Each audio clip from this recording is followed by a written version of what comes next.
A busy day in Turkey today as government officials formed a new cabinet and the central bank decided on interest rates. But traders and the Turkish lira are rattled after the downing of a Russian jet by Turkey. I'm joined now by Gokce Celik, economist at Finansbank, to look further at these developments. So Gokce, no change today to Turkey's interest rate as expected. Now, last time we spoke, you said it would be hard for the central bank to move preemptively before seeing the Fed move.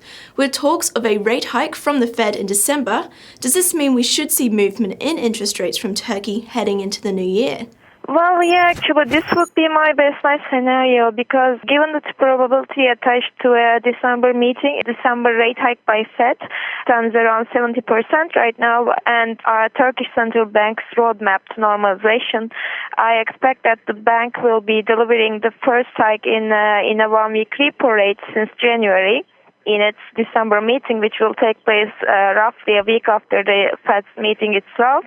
And also in line with that, since the central bank also promised that it will be narrowing the interest rate corridor, I also expect to see an identical hike in the overnight borrowing rate, which means that actually the lower bound of the interest rate will be also coming up. There was growth for business confidence today, as well as the Prime Minister announcing Turkey's new cabinet. Now that the uncertainty from before the elections has settled, will we continue to see further growth? Well, yes, the elections definitely eliminated most of the uncertainties, and particularly the more acute ones in the political arena.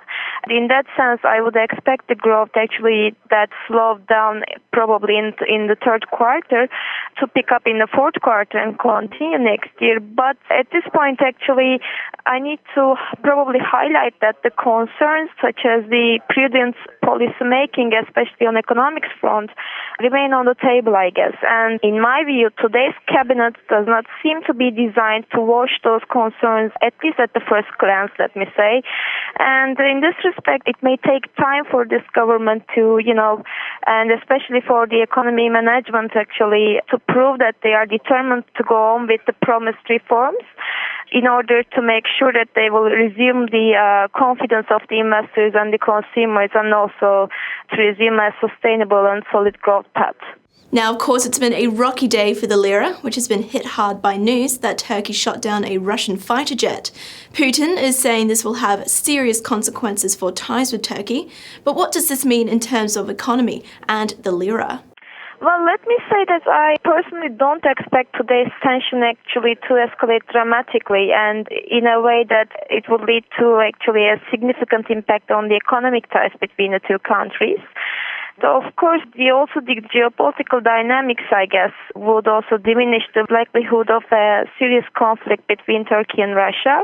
I mean, admittedly, these two parties have, kind of contrasting interests regarding the future of Syria and other topics. But right now, I think they're taking part in the same front against the Islamic State, which is obviously a much more acute problem.